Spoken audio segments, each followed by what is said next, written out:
when a woman's unspeakable thoughts You cannot imagine the range of tortures and torturous treatment to which she was subjected. are turned into horrific actions. That sounds to me like a truly evil person. Murder becomes a delight. It made her feel good, to inflict horrible pain. These deadly women are aroused by sadistic acts. They get their pleasure from pain.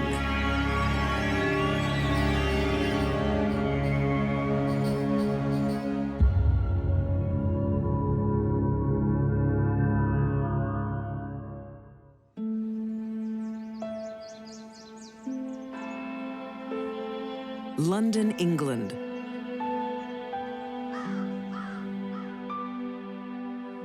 In the 18th century, giving birth is a matter of life and death. The city's poor are lucky they have Elizabeth Brownrigg to help them. She was the official midwife to the poor in St. Dunstan. She is highly respected for her work, but Elizabeth and her husband have a dark secret.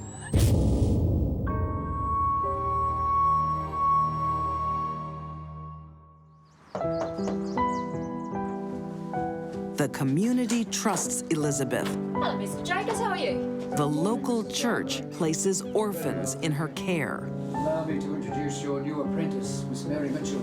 Pleased to your acquaintance, ma'am. They placed children as apprentices in households where they would be put to work. She looks a bit scrawny, doesn't In the she? 1760s, it's a way of giving unwanted children a second chance. We'll see you on A lot of Saturday. kids were treated very well. They became members of the family. They became their children. Then there were the unlucky ones. Right, you're prepared to work. Oh, yes, ma'am. Starting in here.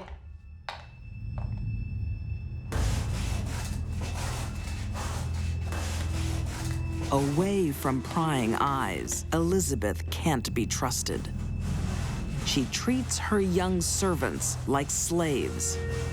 To keep house, to clean, cook, scrub, all the kind of Cinderella kind of things that you might imagine. Only in this case, there was no fairy godmother. You're too slow. You have to leave it till tomorrow. Get up! For Elizabeth's charges, the ordeal is never ending. They're starved and forced to sleep on the basement floor. Knowing that their victim is starving in the basement, looking for crumbs, searching for water, turned her on, and she probably slept very well. Worse still, Elizabeth takes pleasure from inflicting pain. Here, love. Let me show you how it's done. She turned them into occasions for her to get delight from torture. She would beat them until her arms simply wouldn't hold the whip anymore. In the Brownrigg's home, torturing the staff is a family affair.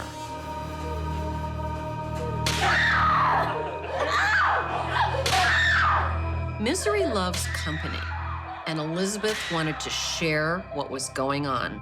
She involved the two most important men in her life, her husband and her son, in her evil behavior. John Brownrigg is a weak man who was under the thumb of his wife. The son is a somewhat different matter. James and Elizabeth seem to have taken turns in disciplining the apprentices. The girls were being starved. They were being denied proper clothing. She seemed to have had a hair trigger, so whenever they did anything wrong, they were beaten or hit. In one notable instance, Mary Mitchell is accused of eating a few chestnuts that are in the son's room. Such a thing was considered theft and had to be punished severely.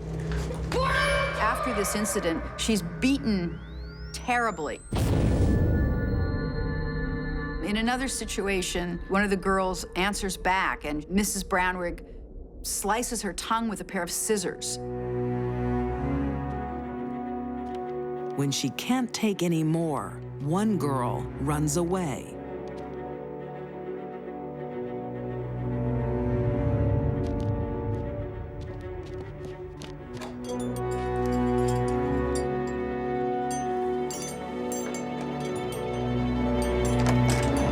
Mary Jones escaped and had been taken back by the Foundling Hospital. There was someone looking out for Mary Jones. At the orphanage, she recounts her horror story. The people at the London Foundling Hospital listened, and they took her back and sent a reprimand to the Brownriggs, which was pretty much all the legal option that they had in terms of controlling the Brownriggs' use of their apprentices. But Elizabeth is a pillar of respectability. Few believe Mary. They are a respectable family of tradespeople in this parish, and so their word, or their lack of word, is just accepted. Incredibly, the church sends Elizabeth another orphan to care for.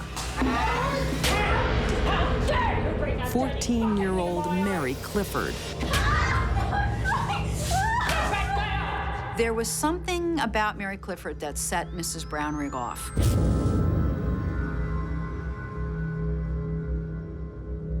Her beatings were kind of unceasing. Everything she did was scrutinized. This is not uncommon for women that abuse children, including mothers. They may have a slew of potential victims around them, but they focus on one to destroy. Clifford's pitiful life is about to get a lot worse. You can almost not imagine the range of tortures and torturous treatment to which she was subjected.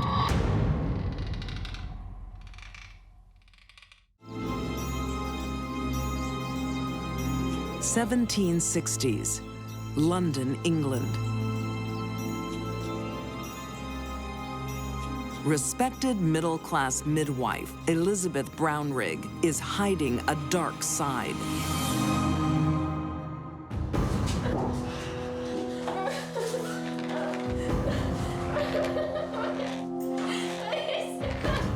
She's torturing her young female servants. Come on, son, eat up. And so are her husband and son. Although all of Elizabeth's charges were subjected to unimaginable abuse, she focused all her anger and sadism on one, Mary Clifford. You're so much better than us, don't you? Yes, you do. You think that because of your pretty little looks, she's so much better than us. Well, nothing. Inflicting pain excites Elizabeth. With the bones you are made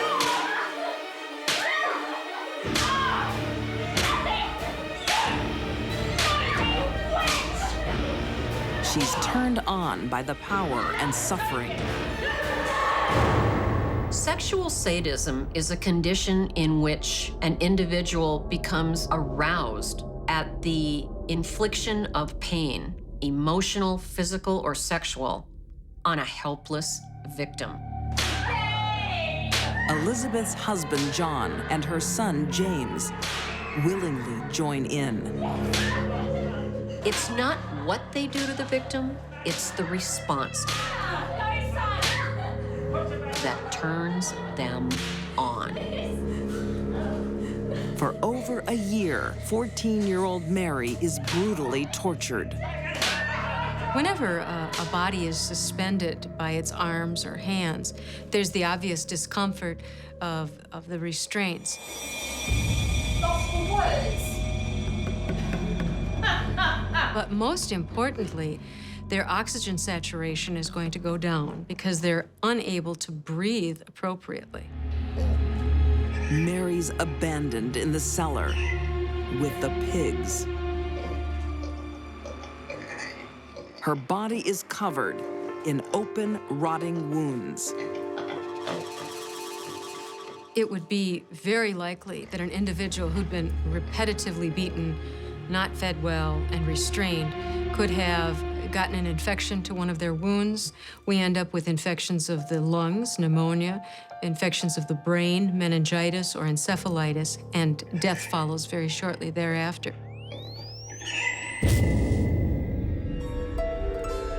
A local baker spots Mary. She's barely clinging to life.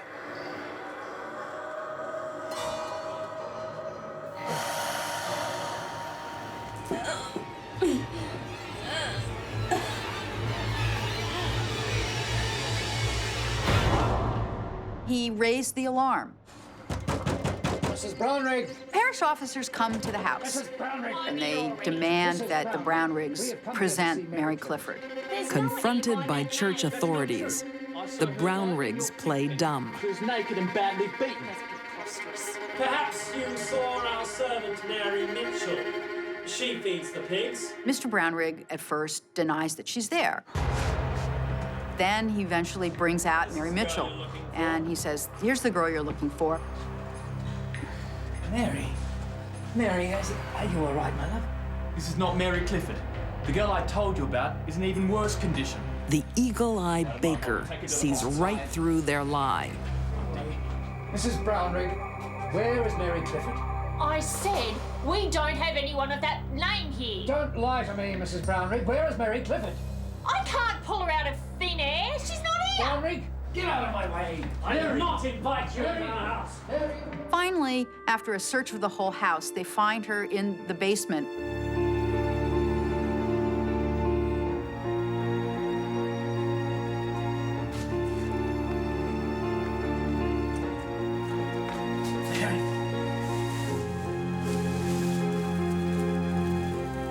She's very, very weak. She can't speak, but she's still alive, and she's removed to the parish poorhouse. But the rescue comes too late. 4 days later, 14-year-old Mary Clifford dies from her horrific injuries.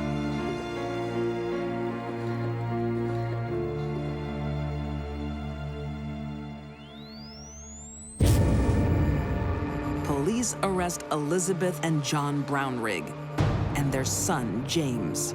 All three are charged with murder. She insisted that the problem was not her, the problem was bad servants.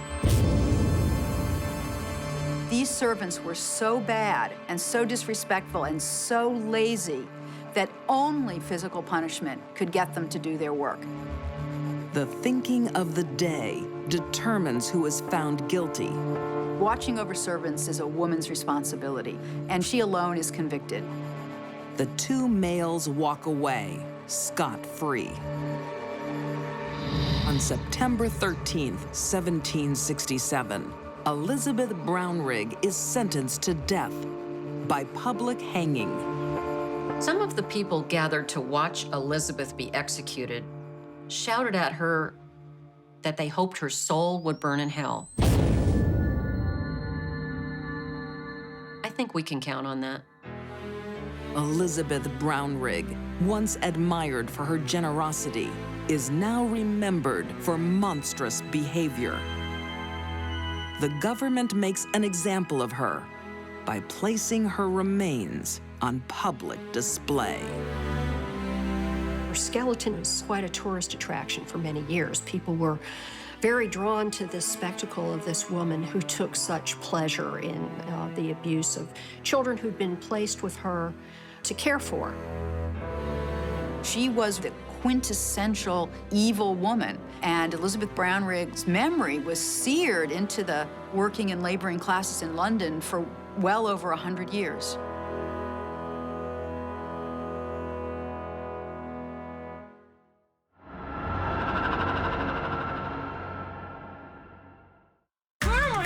When a woman is bent on revenge, whatever Carrie Dalton wants, Carrie Dalton goes and gets. Sold my things. Okay. And out of control, By Carrie's own admission, she was mad. It pays to get out of her way. Who creates that kind of stuff in their mind? All right, we'll use battery acid then. That sounds to me like a truly evil person.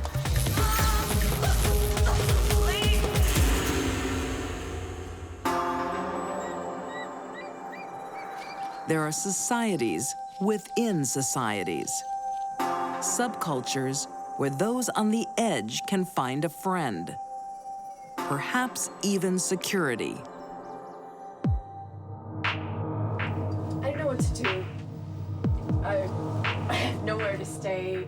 In 1988, in Live Oak Springs, California, 23-year-old Irene May finds her place after her husband is jailed. Irene Melanie May, she had 3 kids.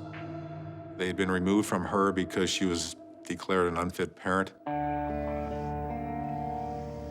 can stay at my place. Oh my God, but it's only until Rob gets back. Yeah. Irene uses methamphetamines, but that doesn't worry her new housemate, 28-year-old Carrie Dalton. Oh my God. She's been married 2 times, I believe, has 5 children from 3 men, all of them, fortunately, being raised by someone other than Carrie.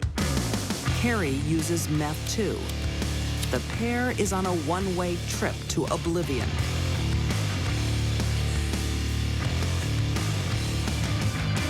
Many researchers and clinicians believe this drug alone has the capability to open the floodgates of hell. Her reputation was very hard-nosed, who was willing to do anything to get her way. She had no regard for other people.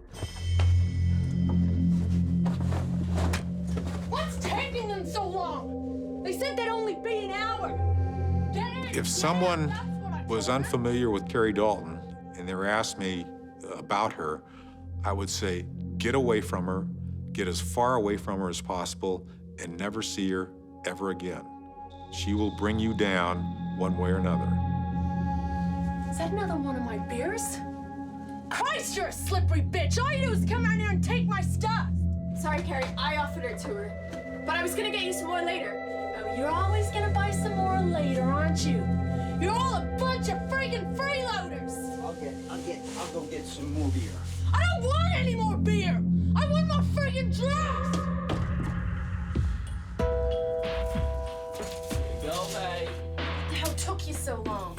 Move. Carrie's boyfriend, Mark Tompkins, sticks by her, Hurry up. even when Carrie is arrested and jailed for drug possession.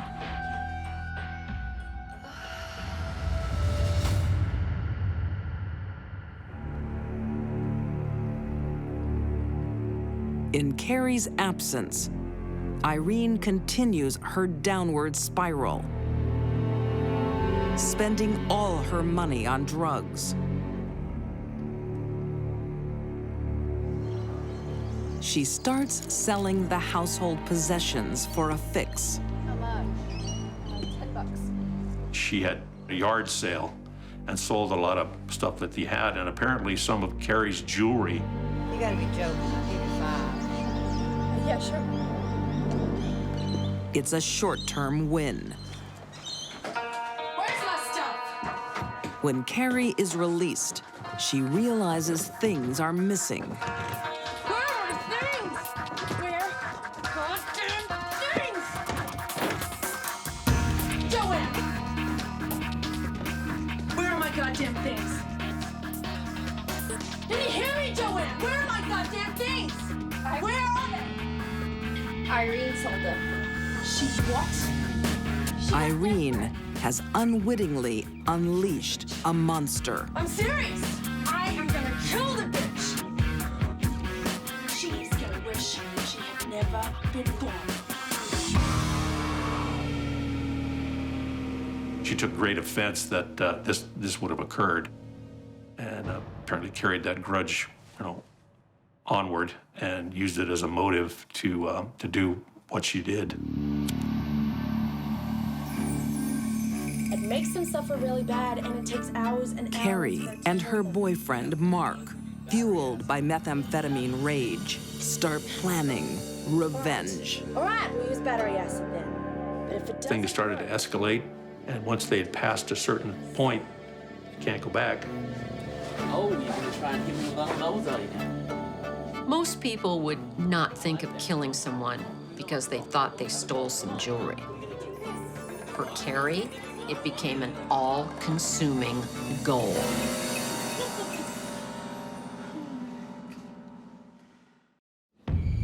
June 26, 1988, in Live Oak Springs, California.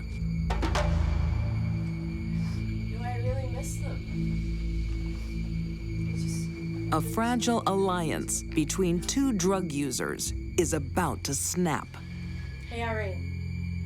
Give me a cigarette. Has moved in with a methamphetamine monster Put it in my mouth. who now wants her out for good. You heard me. Carrie Dalton starts intimidating Irene. Carrie became very angry at her friend Irene, thinking that Irene had pawned some of Carrie's jewelry and possibly stolen some of her drugs. That was all it took. Now get me another beer. I'll get it. No! I want Irene to get it. Drugs have cost Irene dearly, her husband, her children. But now they may cost her her life. Irene had indicated to Joanne on the sly that she was scared to death and that she said, "These people are going to kill me." I think she knew it was coming. Sit down. What? I don't understand. Sit down. We'll pick up some more gear on the way back. Carrie is high on methamphetamines. She's immune to human empathy and is building a rage that must be satisfied. You sold my things, didn't you? No, I didn't. And you ratted me out to the cops, didn't you? No, Carrie, promise.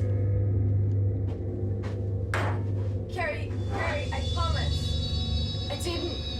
It wasn't me. Big mistake lying to me. You sold my things. Carrie is a sadist. She likes hurting people. Big mistake, you lying bitch! Now that's gonna teach you to tell me the truth! It wasn't enough for Carrie to simply kill Irene because she was angry with her. She wanted to punish her, and that's where the torture came in. Now you're gonna tell me the truth, aren't you? Carrie wants to experiment with company. She invites over her boyfriend, Mark, and friend, Cheryl Baker. They find a frightening scene. There was an electrical extension cord that had been cut off and then plugged in.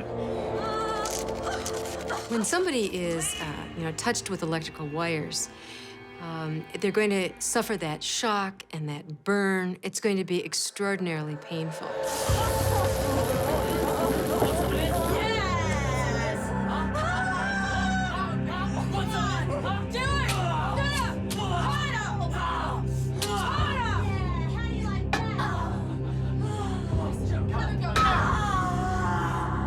Irene May was truly tortured.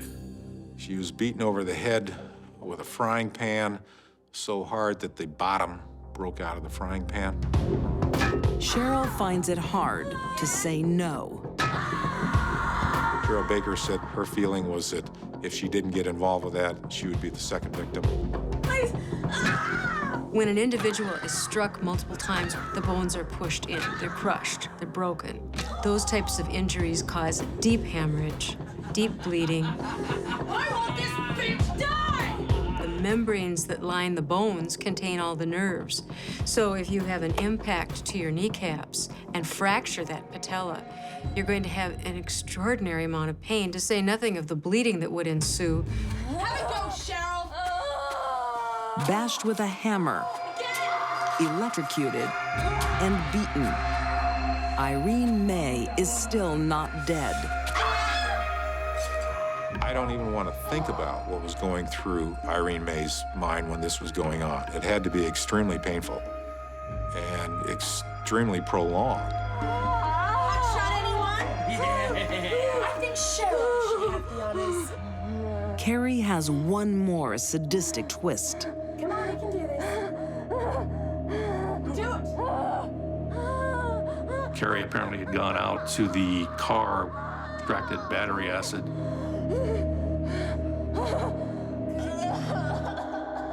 Who creates that kind of stuff in their mind?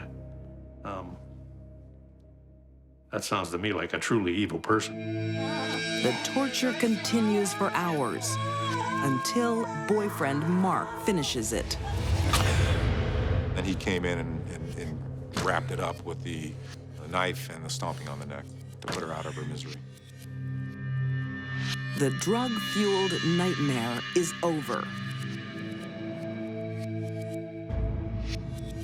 The way Irene was killed, poisoned, beaten, tortured before she died, is not uncommon of crimes committed by people high on methamphetamine. They become unspeakably violent.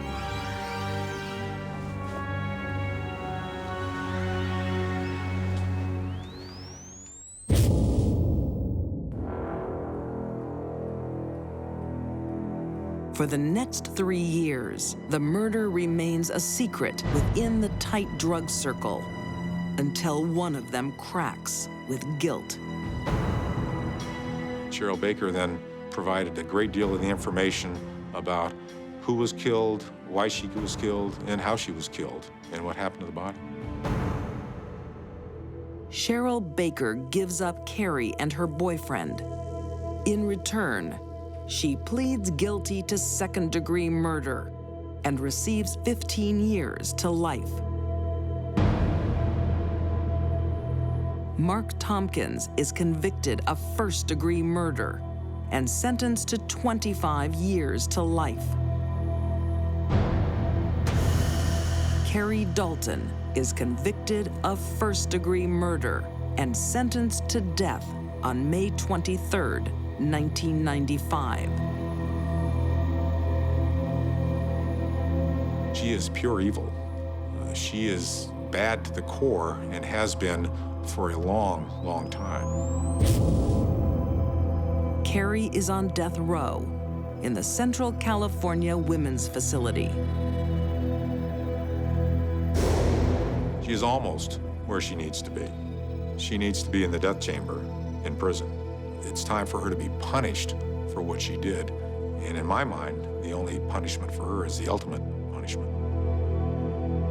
Did drugs turn Carrie Dalton into a murderer?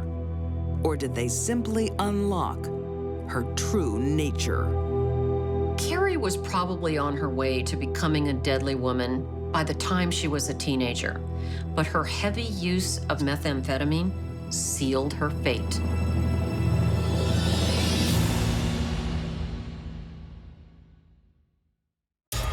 When children are not loved, neighbors reported hearing the children scream, but resented. She was a sadistic monster. Young lives can be in danger.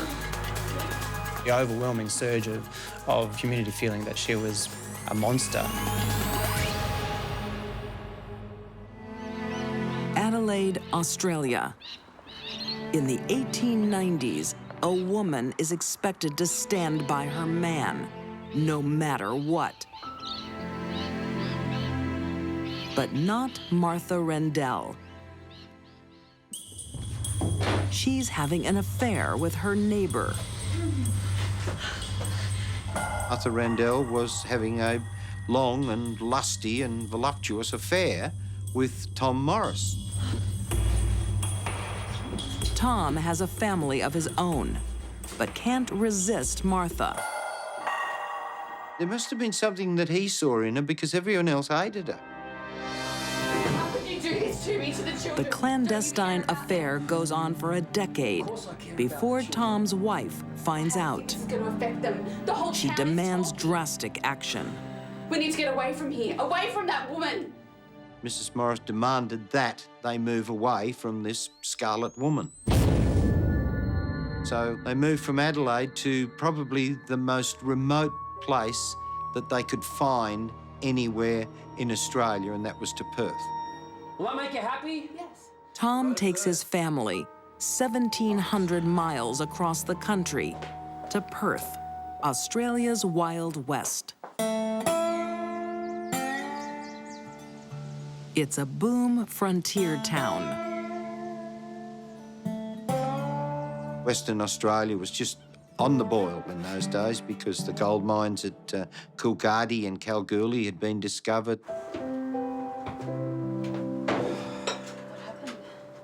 I got the job. There's plenty of work for carpenters like Tom. With Martha out of his life, Tom devotes himself to his family. What do we got for dessert, eh? And they were as happy as the Morris family could be.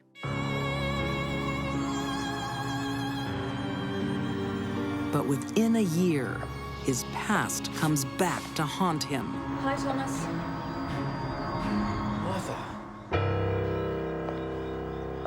Martha Randell abandoned her husband and 2 children in Adelaide, moved to Perth.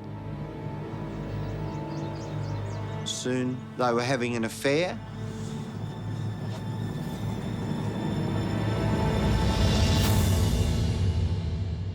Back with his old temptress, Tom decides once and for all to leave his wife. All right, kids, now... But he keeps their children. Martha's going to tell you something, all right? So you listen to Martha. From now on, you're all to call me Mother. What?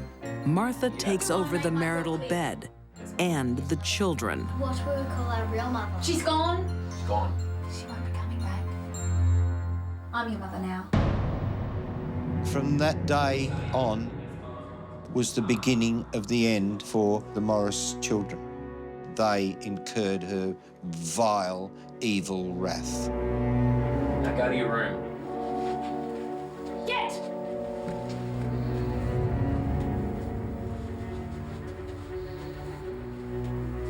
Martha Randell was the epitome of the evil stepmother. She walked right off the pages of a Grimm's fairy tale.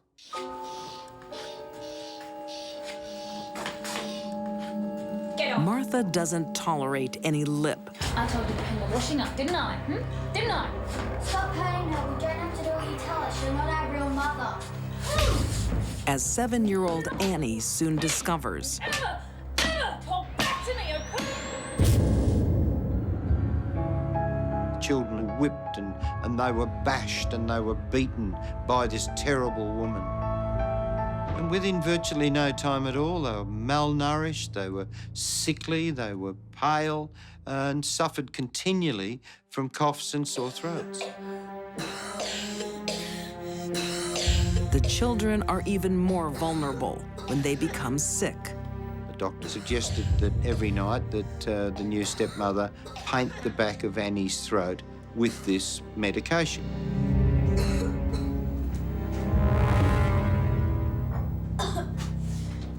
Please don't brush my throat. It hurts.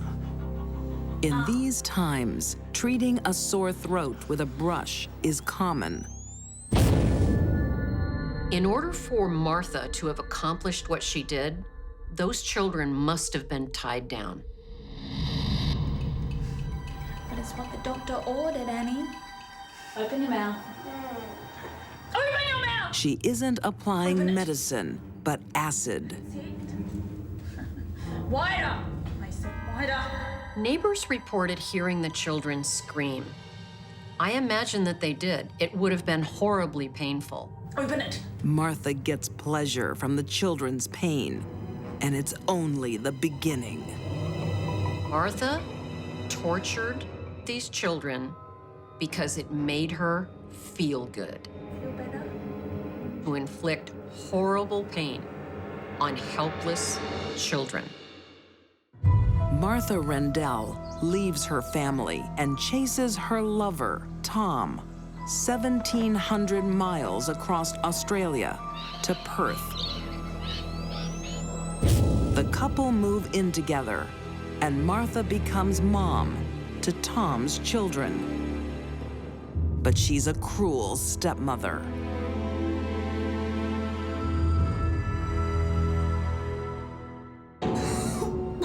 July 1907. When little Annie gets a sore throat, diphtheria is blamed. It is a common illness of the time. But Annie doesn't have an illness.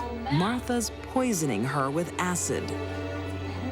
One sip of hydrochloric acid is going to almost immediately cause an individual to start spitting out blood, to have these horrible, painful blisters start in their mouth. You're going to lose your normal blood pressure, become hypotensive. You're going to end up with confusion, headache. You're going to be disoriented. And very rapidly, this is going to cause death, usually from low blood pressure.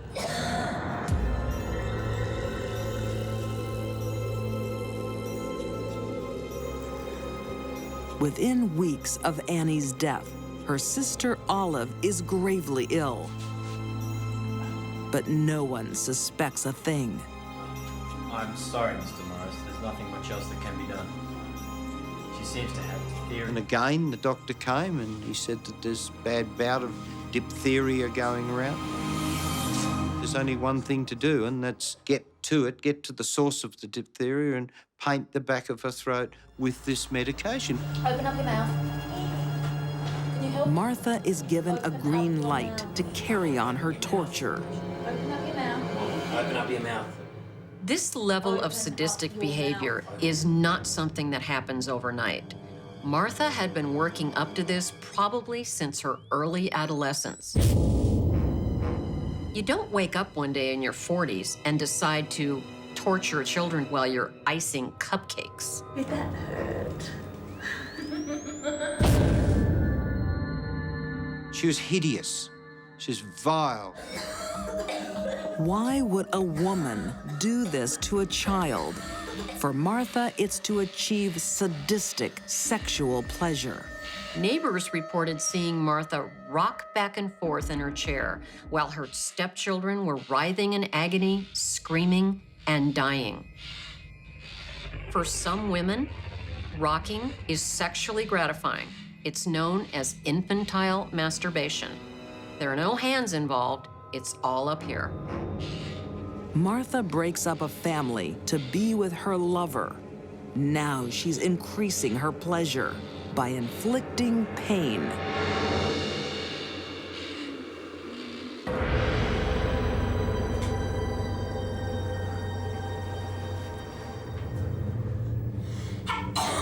When one child dies, she moves on to the next.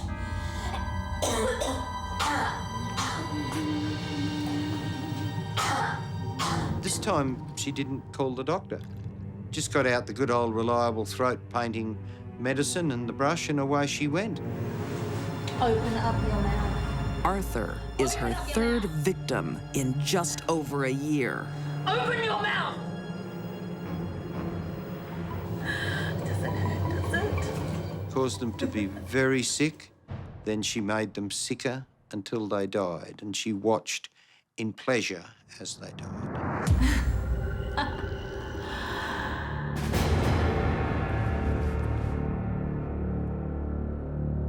Martha hasn't finished yet.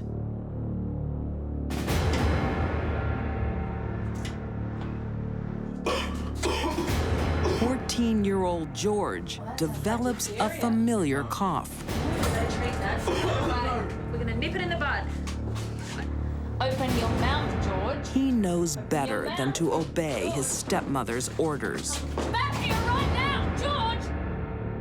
He'd heard all of the noises coming out of those bedrooms, and he'd seen her gloating over one of his sisters as she died. George runs away from Martha and goes in search of his biological mother.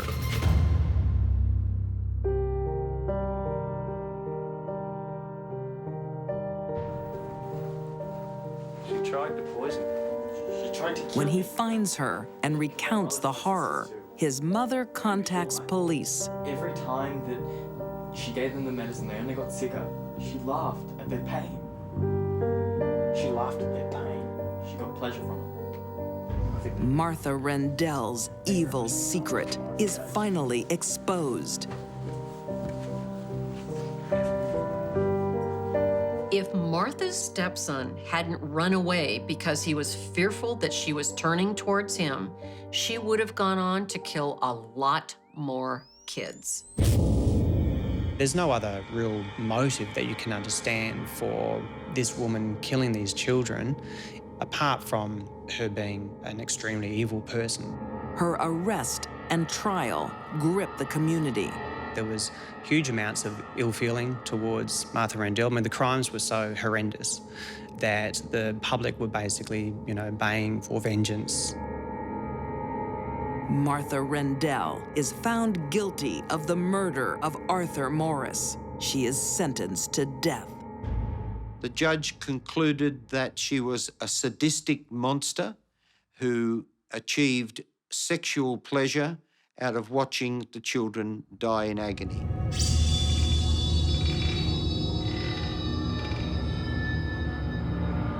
October 6, 1909. Just 20 days after her conviction, Martha Randell is hanged at Fremantle Prison. But her legacy lived on. Her case became a part of folklore. She became the boogie woman for misbehaving children. If you don't behave yourselves, then you'll have your throat painted. The crimes that she committed against children were absolutely unbelievable.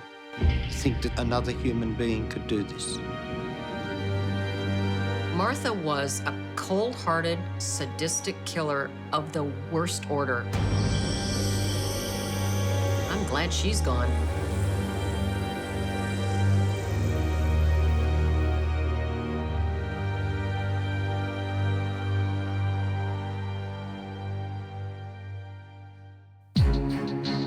They were heartless souls who tortured and killed the vulnerable. Elizabeth Brownrigg's home was a house of horrors. Carrie Dalton tormented and murdered over a few trinkets. And Martha Randell was turned on by her stepchildren's agony. These deadly women were sadists who got their pleasure from pain.